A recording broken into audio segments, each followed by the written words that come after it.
Baharudin Yusuf Habibie lahir di Parepare, Sulawesi Selatan pada 25 Juni 1936 dan meninggal pada 11 September 2019. Ia merupakan anak keempat dari 8 bersaudara. Orang tuanya adalah pasangan Bugis dan Jawa, Alwi Abdul Jalil Habibie dan R.A. Tuti Marini Puspawardojo. Kedua orang tua Habibie berasal dari keluarga terhormat dan terpelajar. Kakek Habibie adalah ulama Islam terkenal. Ayah Habibie merupakan lulusan sekolah pertanian di Bogor. Pada 1948, Alwi Habibie menjabat sebagai Kepala Departemen Pertanian Negara Indonesia Timur, sementara ibunya datang dari keluarga dokter. Pada 3 September 1950, ketika sedang mengimami salat Isya, ayah Habibie terjatuh. Sambil menangis, kakak tertua Habibie, Titi, berlari minta tolong ke asrama TNI di depan rumah mereka. Asrama itu didiami pasukan Brigade Mataram yang saat itu dipimpin oleh Soeharto, kelak Presiden kedua Republik Indonesia. Bersama Dr. Brigade Soeharto datang ke rumah Habibie, namun nyawa Alwi Habibie tidak tertolong lagi. Menurut Profesor Dr. K.L. Laheru Rudi, nama panggilan Habibie fasih berbahasa Belanda, pandai berenang, bernyanyi, dan bersepatu roda. Minatnya pada era modeling juga sudah tampak sejak SMA. Ia memiliki model pesawat terbang buatan sendiri yang selalu ia peragakan dan jelaskan. Selepas SMA tahun 1954, ia masuk Departemen Elektro, Fakultas Teknik Universitas Indonesia atau sekarang disebut Institut Teknologi Bandung. Dengan biaya dari ibunya, pada tahun 1955 ia melanjutkan kuliah di jurusan konstruksi pesawat terbang di Rheinisch-Westfalisch Technische Hochschule atau RWTH Aachen, Jerman.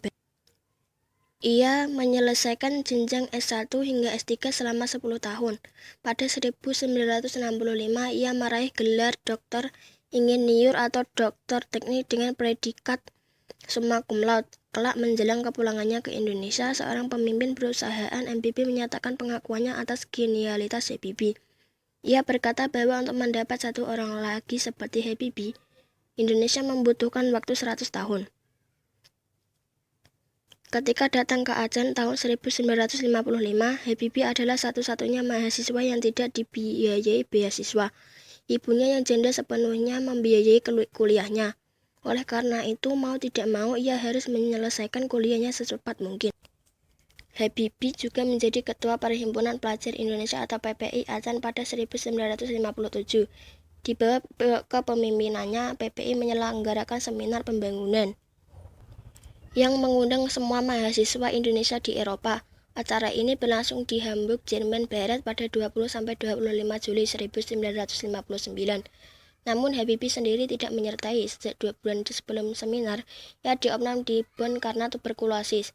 Habibie sempat koma selama 24 jam dan hampir meninggal. Di saat kritis itulah ia membuat sumpahnya yang terkenal. Lulus diploma pada 1960, Habibie kemudian bekerja sebagai asisten peneliti di Institut Konstruksi Ringan RWTH.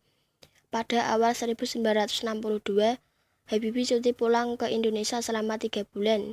Di Bandung ia bertemu dengan teman SMA-nya, yaitu Hasri Ainun Basari. Tak lama kemudian pada 12 Mei 1962, mereka menikah. Bersama Ainun, Habibie kembali ke Aachen. Untuk menanggung biaya hidup berdua sembari bekerja di Institut Konstruksi Ringan, Habibie bekerja di perusahaan gerbong kereta api Talbot. Saat itu Talbot tengah mengikuti tender gerbong perusahaan kereta api Jerman Deutsche Bundesbahn. Habibie ditugaskan untuk membuat prototip gerbong kereta api. Ia lalu mengubah konstruksi konvensional yang sudah dipakai puluhan tahun dengan teknologi konstruksi ringan seperti ada pesawat. Perubahan ini mengundang pesimisme, kata Habibie. Hampir semua berpendapat bahwa perubahan yang saya usulkan akan gagal. Sikap mereka yang usianya rata-rata 2 kali usia saya sangat konservatif. Pada akhirnya tender itu dimenangkan oleh tim Habibie. Setelah menyelesaikan pendidikan doktor teknik tahun 1965, Habibie mendapat 2 tawaran. Pertama, menjadi pengajar di RWTH. Kedua, bekerja di perusahaan pesawat Boeing. Setelah mempertimbangkan dengan istrinya, ia menolak keduanya. Jadi kepentingan pribadi mungkin tawaran ini harus diterima, namun dipandang dari kepentingan pembangunan bangsa, sebaiknya tawaran ini kami tolak dan berusaha bekerja di industri dirgantara untuk mendapat informasi dan pengalaman berkarya, mengembangkan dan membuat pesawat terbang yang memang dibutuhkan untuk mempertahankan dan membangun benua maritim Indonesia. Habibie kemudian mendaftar di perusahaan pembuat pesawat Hamburger Flugzeug Bau atau HFB yang tengah mengembangkan pesawat Fokker F-28 dan Hansa Jet 320.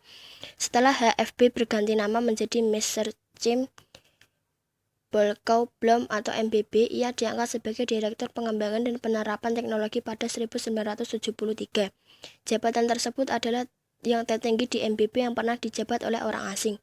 Iklim demokratis di Jerman mengaruhi pandangan hidup Habibie. Ia tampak dalam satu dialognya dengan sang istri, Ainun Habibie, tak lama setelah Presiden Soeharto memintanya mengembangkan industri manufaktur dalam negeri. Iklim demokratis di Jerman membuka peluang Habibie untuk mengembangkan diri. Setelah 2 tahun di Jerman, di usia 21 tahun, ia telah dipercaya sebagai Ketua APPI Aceh. Di usia 25 tahun, ia telah memimpin tim di perusahaan Talbot, mengatasi direktur dan kepala yang usianya 2 kali lipat lebih usia Habibie. Dalam iklim demokratis, rasionalitas diutamakan. Seseorang dinilai berdasarkan kapasitasnya, bukan usia. Iklim ini pula lah yang ia upayakan tercipta semasa pemerintahannya sebagai Presiden Republik Indonesia ketiga.